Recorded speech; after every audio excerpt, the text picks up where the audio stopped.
मित्रांनो, स्वागत आहे तुमचं आपल्या न्यूज अपडेट या यूट्यूब चॅनलमध्ये। तर बघा, लाडक्या बहिणींसाठी मोठी घोषणा। आता घरकुल योजनेतही लाभ मिळणार। तब्बल इतकी घरं मंजूर। तर किती घरं मंजूर होणार आहे आणि लाडक्या बहिणींना घरकुल योजनेबाबत काय महत्त्वाची अपडेट आहे, ही संपूर्ण माहिती आजच्या व्हिडिओमध्ये बघणार आहोत। चॅनलवरती पहिल्यांदा आला असेल तर चॅनलला सबस्क्राईब करा। अशाच महत्त्वपूर्ण अपडेट्स आपल्या चॅनलवरती येत असतात। तर बघा मित्रांनो, सरकारने लाडक्या बहिणींसाठी मोठी घोषणा केलेली आहे। यामुळे आता महिलांमध्ये आनंदाचे वातावरण आहे। मुख्यमंत्री देवेंद्र फडणवीसांनी याबाबत माहिती दिलेली आहे। महायुती सरकारने गेल्या अंतरिम अर्थसंकल्पात मुख्यमंत्री लाडकी बहीण योजना जाहीर केली होती। ही योजना काही वेळातच लोकप्रिय झाली। याचा काहीसा परिणाम निवडणुकीतही दिसून आला आहे। त्यामुळे महायुतीचा पुन्हा सत्ता येण्याचा मार्ग मोकळा झालेला आहे। आता या योजनेचा पुढील हप्ता लवकरच मिळणार आहे। तर दुसरीकडे राज्य सरकारने लाडक्या बहिणींसाठी मोठा असा निर्णय घेतलेला आहे। त्यामुळे उत्साहाचे वातावरण निर्माण झालेले आहे। लाडक्या बहिणींना आता घरकुल योजनेतही लाभ मिळणार आहे। याबाबत अधिकृत घोषणा करण्यात आलेली आहे। महाराष्ट्रातील नागरिकांना प्राधान्य आवास योजनेचा मोठा लाभ मिळणार आहे। यातही लाडक्या बहिणींसाठी मोठ्या महत्त्वाचा असा निर्णय घेण्यात आलेला आहे। लाडक्या बहिणींना आता घरकुल योजनेचा लाभ मिळणार आहे। 13 लाखपेक्षा जास्त घरकुल योजनेचा लाभ मिळणार आहे। तर एका वर्षात 20 लाखापेक्षा जास्त घरे मिळणार आहेत, अशी घोषणा केंद्रीय ग्रामविकास मंत्री शिवराज सिंग चौहान यांनी केलेली आहे।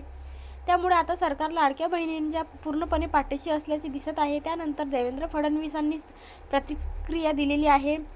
यावर मुख्यमंत्री देवेंद्र फडणवीस म्हणाले की आज आनंदाचा दिवस आहे। पंतप्रधान आवास योजनेच्या अंतर्गत केंद्र सरकारने 6.5 लाख घरे मंजूर केलेली आहेत। मात्र आता यात वाढ करण्यात आलेली आहे। आता 13 लाख घरे या योजनेतून मंजूर करण्यात आली आहेत। यावर्षी गरिबांसाठी 20 लाख घरे बांधण्याची घोषणा केंद्र सरकारने केलेली आहे। मोदी सरकारने महाराष्ट्राला दिलेला ही मोठी भेट आहे। आतापर्यंत कोणत्याच राज्याला एका दिवसात या योजनेचा इतका लाभ मिळालेला नव्हता। या योजनेसाठी 26 लाख अर्ज आलेले होते, मात्र आता 20 लाख मंजूर करण्यात आलेले आहेत। उर्वरित जे अर्जदारांना आपण पुढील वर्षी घरे देऊ, तशीच एक महत्त्वाची घोषणाही करण्यात आलेली आहे। यात काही निकषांमुळे त्यांना खरंच गरज आहे त्यांनी घरं देण्यात येणार आहेत। तसेच नव्या सर्वेक्षणानुसार कोणीही बेघर राहणार नाही। बेघर लोकांना पुढील 5 वर्षात घर देण्याचा संकल्प मोदी सरकारने केलेला आहे।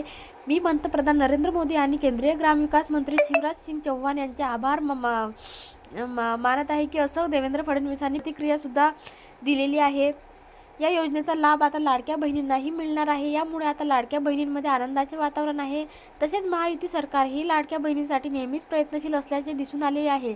तर अशा प्रकारे लाडक्या बहीण योजनेचे पैसे सुद्धा डिसेंबरचा हप्ता सुद्धा कालपासून वाटप करायला सुरुवात झालेली आहे।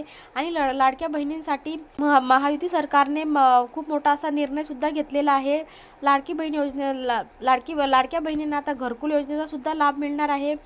तर अशा प्रकारे ही अपडेट्स आपण आपल्या व्हिडिओच्या माध्यमातून बघितलेली आहे। जास्तीत जास्त लाडक्या बहिणींपर्यंत हा व्हिडिओ शेअर करा आणि चॅनलवरती जर पहिल्यांदा आला असाल तर चॅनलला सबस्क्राईब करून बेल आयकॉन दाबायला विसरू नका। चला तर भेटूया अशाच एका नवीन व्हिडिओमध्ये।